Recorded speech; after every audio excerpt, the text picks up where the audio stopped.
Bona nit i moltes gràcies per deixar-me entrar avui a casa vostra, per desitjar-vos un bon Nadal i un feliç any nou. L'any passat, el primer en què em vaig dirigir com a president del govern a la Societat Balear amb motiu d'aquestes festes, vaig iniciar el meu missatge desitjant l'alliberament d'en Enric Gonyolons, cooperant mallorquí segrestat a l'Àfrica. Mesos després, es va produir el seu alliberament i avui tots tenim l'alegria de saber que aquest Nadal el passarà en família. Aquests són dies en què molts de nosaltres expressam els nostres desitjos per al futur i recordant aquest cas, desig que es posi fi el més aviat possible a tots els conflictes i a totes les desigualtats i injustícies que hi ha arreu del món.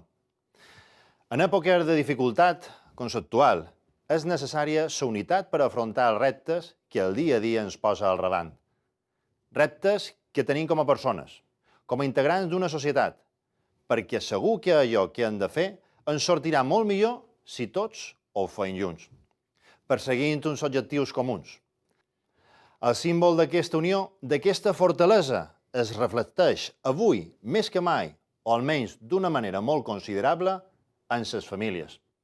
En aquests valors de la generositat sense límits, de la solidaritat, del compromís, de saber-se formant part d'alguna cosa que, més enllà d'allò que ens diferenciï o ens separi d'una manera puntual, es manté units, especialment davant les dificultats. Deixam enrere un any que ha estat difícil, però també deixam enrere un any que ens apropa més a la sortida de la crisi, amb la seguretat d'estar fent tot allò que és necessari. Hem d'afrontar el 2013 sabent que ens trobarem obstacles, però també tenint la certesa que el superarem. Cap de les mesures que ha pres aquest govern suposa per si mateixa la solució de tots els problemes, però juntes creen indubtablement les bases d'un futur millor. L'any 2012 hem pogut complir amb molts compromisos endarrerits.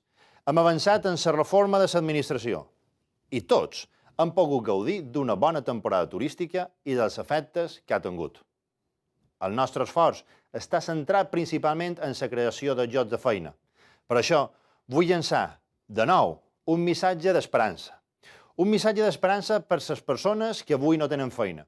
Un missatge d'esperança des del realisme, des de la responsabilitat de saber que tot aquest esforç donarà aviat els resultats que tots volem. Hem de tenir confiança en nosaltres mateixos. A la nostra societat tenim molts d'exemples de superació, exemples públics i no tan públics, amb els quals ens trobam cada dia. La nostra història ho demostra i és bo que ho recordem. I en aquest sentit, vull fer referència a un fet succeït l'any 1891, quan va arribar la plaga de la filoxera procedent d'Amèrica. En aquell moment, l'activitat vinícola era molt important a les illes, una de les principals fonts de riquesa. Es conraven més de 40.000 corterades i s'exportaven 30 milions de litres de vi. Aquesta plaga va originar una crisi. I els nostres avantpassats varen haver d'afrontar molt de sacrificis i esforços, i ho varen fer sense caure en el descoratjament i en pitjors condicions que les que tenim actualment. On hi havia vinyes, hi varen plantar ametlers, més de 100.000 corterades, i aviat varen convertir les Illes Balears en el major productor d'ametla de tota Espanya. Se'n varen sortir. Aquesta és la història dels nostres avantpassats, i gràcies a ella som el que som avui en dia. Aquest és l'esperit que mou el nostre poble, l'esperit que ens ajudarà a tots a aixecar el cap i a surar en aquesta mar remoguda que ens envolta. El missatge dels nostres avantpassats és d'esperança. No hem de baixar mai els braços, no hem de caure en el desànim.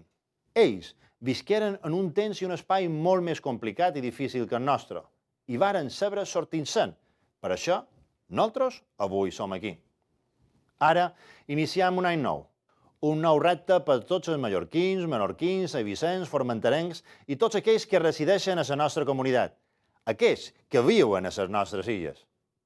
Tirarem endavant i amb esforços, sacrificis, vocació de millora i una voluntat de ferro farem feina perquè els nostres fills en recuesquin el testimoni i seguesquin fent gran aquesta terra, les nostres estimades Illes Balears.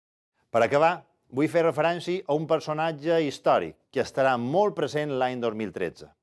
A més, un personatge el record del qual també és inevitable quan feien referència a Amèrica i al vi, com he fet abans.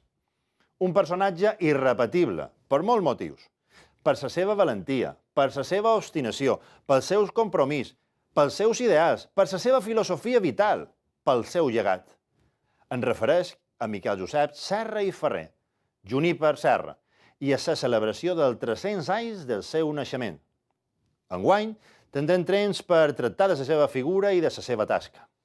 Avui vull destacar, per damunt de tot, la seva actitud decidida, amb el seu sempre endavant, que il·lustra també allò que avui necessitam per mirar cap al futur en seguretat. Molt d'anys a tots i feliç any nou.